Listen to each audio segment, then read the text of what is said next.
Hi all, welcome back to another video of Mechanic Logger. അപ്പോൾ ഇന്നൊരു short video ആണ് but very powerful. Tokyo made ആയിട്ടുള്ള മിത്സുബിഷിയുടെ Pajero V6 എഞ്ചിൻ്റെ timing എങ്ങനെ set ചെയ്യാമെന്നാണ് നമ്മൾ ഈ വീഡിയോയിലൂടെ നോക്കാൻ പോകുന്നത്. സോ ഈ വീഡിയോ കൂടുതലായിട്ടും ഉപകാരപ്പെടാൻ പോകുന്നത് മെക്കാനിക്കുകൾക്കാണ്. കാരണം നമ്മൾ ഈ വീഡിയോയിൽ മെയിൻ ഫോക്കസ് ചെയ്തിട്ടുള്ളത് ടൈമിംഗ് മാർക്കുകളാണ്. അതുപോലെ തന്നെ ബെൽറ്റിൻ്റെ റൂട്ടിങ്ങും അതിൻ്റെ ഇൻസ്റ്റാളേഷനും വളരെ ഇൻട്രസ്റ്റിംഗ് ആയിട്ടുള്ള ഒരു ടോപ്പിക്കാണ്.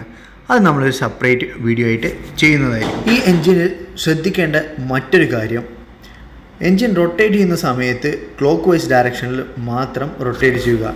ആൻറ്റി ക്ലോക്ക് വൈസ് ഡയറക്ഷനിൽ റൊട്ടേറ്റ് ചെയ്യുന്ന സമയത്ത് ശ്രദ്ധിക്കുക. ഇവിടെ പ്രധാനമായും 3 മാർക്കുകളാണ് വരുന്നത്. ക്രാങ്ക് ഷാഫ്റ്റിൻ്റെ ഒരു പോയിൻ്റ്, അതുപോലെ തന്നെ ക്യാമിൻ്റെ ലെഫ്റ്റും റൈറ്റും പോയിൻറ്റ്സ്. അപ്പോൾ ഈ മാർക്കുകൾ അഥവാ പോയിൻറ്റ്സുകൾ നമുക്ക് നോക്കാം.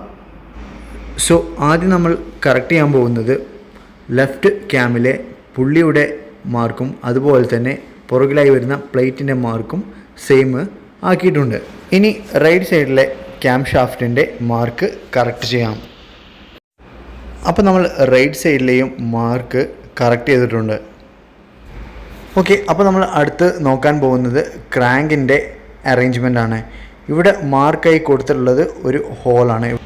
സോ ഇത് നിങ്ങൾക്ക് ഉപകാരപ്പെടുന്നു വിചാരിക്കുന്നത്, പ്രത്യേകിച്ച് മെക്കാനിക്കൾക്ക് അതുപോലെ തന്നെ നമ്മൾ നോർമൽ ഡ്രൈവ് ചെയ്യുന്നവർക്കാണെങ്കിൽ ഒരു ഇൻഫർമേഷനായിട്ട് ഇത് എടുക്കാവുന്നതാണ്. So guys, thank you for watching. See you in other video.